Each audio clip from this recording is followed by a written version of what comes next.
Hi, Ryan Michael Galloway here with We Don't Need No Stinking Record Company.com. So last night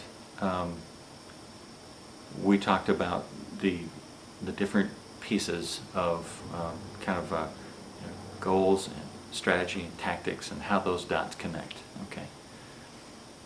The thing is this: look, you could go out and get a record company and or a record deal, and they will handle all this stuff for you. You will also give up about 95% of what you possibly make out of it. And in fact, as I've said many times, if you have a gold record, you're going to be in the hole. You're not making any money anyway. If you have a platinum, you might make a little bit of money off that. What are the chances of that happening? It's relatively slim. And so if we can do this ourselves, even with a modest success, we're going to make more than if we play with the record companies. On the other hand, let's see, David Spangenberg, Professor Pooch and I were talking the other night, and one of the things he and I just completely lockstep agreed on was that, look, if you get your own following, if you sell your own 30,000 CDs, then you can go get in business if you want. And by the way, David can do a lot to help you and advise you and consult with you on the legal parts of these if you ever have a contract or a chance to have a contract with a record company. And I do recommend you talk to him. But if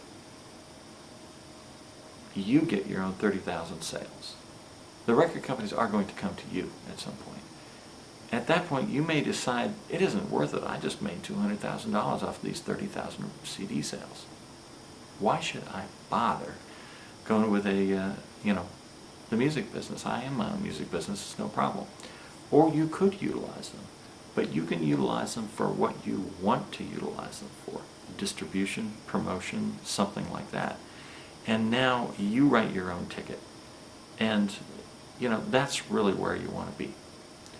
So my thing is this: do you get the fact that you're an indie? Do you get the fact that you're an indie? An indie means you and your own personal team are going to have to make this happen somehow.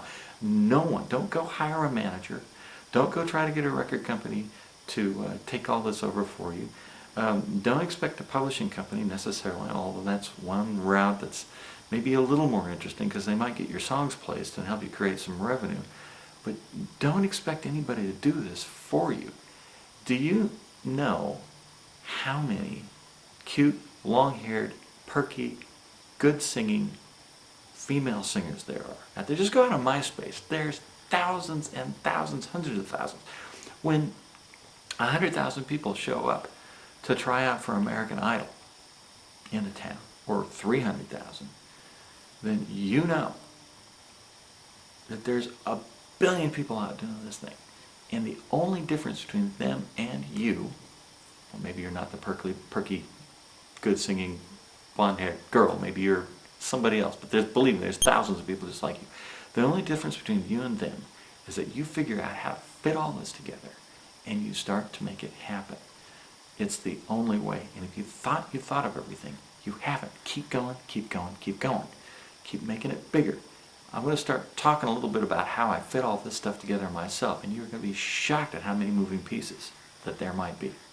I am Ryan Michael Galloway, and We Don't Need No Stinking Record Company.com.